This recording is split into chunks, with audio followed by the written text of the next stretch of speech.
what to see, what to stream, and what to skip. It's Movie Reviews with Ryan J. That's right. Ryan J is a nationally syndicated film critic, and he joins us now with more on movies out this weekend, including the first one we're going to go over, which is The Suicide Squad, which is getting a lot of buzz. Good to see you, Ryan. Great to see you, Tiffany. How are you? Good, we matched today. We do, kind of. Are you in I gray or love blue? it. I'm in green. You are? Well, You look it's like like the you're in only gray. green Anyway, I ever wear. we match-ish. Match-ish, and that's good enough. Good to see you, Ryan. I'm so excited about this first one because I feel like a lot of people are waiting for it. It's getting a lot of buzz. It's Suicide Squad, rated R. It's in theaters and HBO Max. No, it's The Suicide Squad, because Oh, Suicide Squad without the came out in 2016, and this is a reimagining and a reboot of that film, and Warner Brothers did the right thing. You know, Marvel movies tend to be much more popular with audiences than DC movies. Not necessarily better than, but more popular and do better at the box office. Well, Warner Brothers got wise and hired a Marvel writer-director, James Gunn, who did the Guardians of the Galaxy's hit movies, to do this one, and it shows. It's great. I love it. Okay, so why the R rating? Oh, it is so hard R. It is very, very violent. It is very bloody. It is gruesome, and a lot of swearing goes on. But I was like laughing, loving it. Like, all of it is fun. It's more bloody and gruesome than even some slasher horror films. Like, I was kind of shocked by it. But again, it's also fun in the theme of like this superhero movie. There are a bunch of villains that get contacted by the U.S. government to do their bidding for them. They have to work together to maybe shorten their term in prison if they do good for the U.S. here. And they go out on this mission, and it is a big, big adventure action film. It's kind of like Saving Private Ryan, but a superhero film.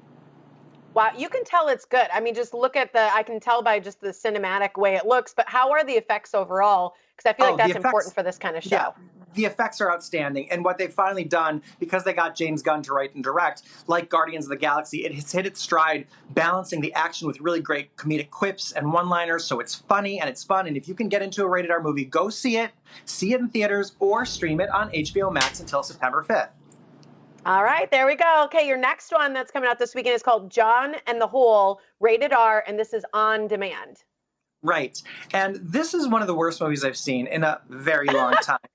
It's a wannabe sort of Yorgos Lanthimos movie. You know, he's the guy who directed The Favorite and The Killing of a Sacred Deer and The Lobster. He's known for those kind of artistic, visionary, disturbing films. This, you can tell, is in the style of that, but fails in every way.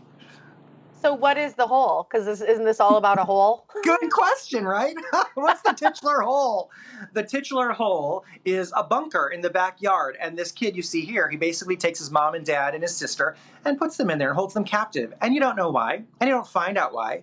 And you can't help but desperately wonder why. And what's the point? What's his goal? And you don't find out. I'm so frustrated. It's so boring. It's so slow. It's a little provocative, somewhat artistic, but I was so not satisfied with the ending. Skip it.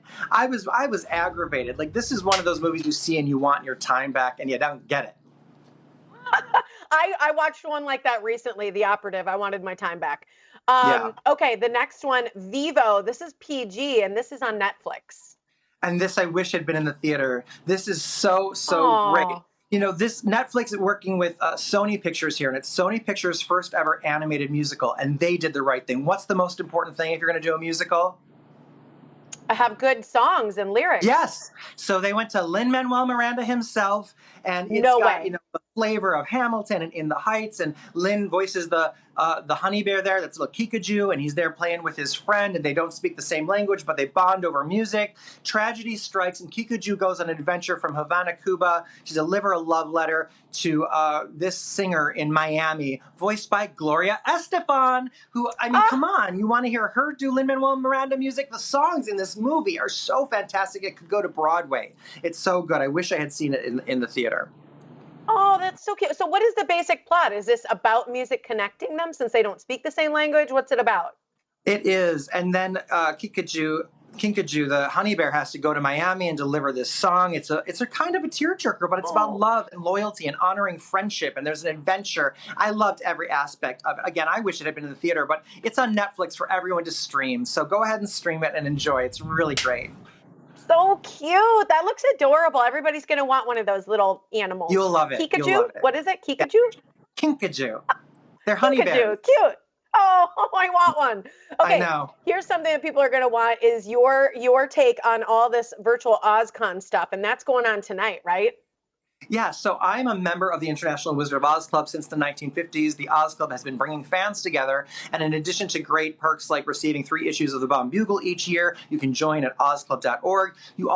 We connect and do these national conventions together around the country, and this year, again, is virtual, and so you can register for free at ozconvention.org. I'm going to be premiering my exclusive interview with David Shire. He is the composer of Walt Disney's 1985 Return to Oz. He won the Oscar for composing The Conversion, a film directed by Francis Ford Coppola in the 70s. So I'm really excited to share that tonight. And I'm also going to be hosting a live hour of Oz Talk, which is an Oz talk show.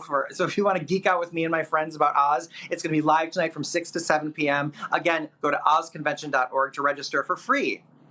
Anybody who's not geeked out with you about Oz, and loves Oz, is missing out, because your knowledge is out of control as an Oz historian. It's pretty cool hearing you talk about it. Oh, thank you so much. It's just universal. It touches everyone, no matter who you are, where you're from, you're connected to that somehow. Agreed. Thanks so much, Ryan. Good to see you. You too. Thanks so much, Tiff. Absolutely. And you can like Ryan J on Facebook, follow him on Instagram and Twitter. And for his full movie reviews, you got to go to his website. It's ryanjreviews.com.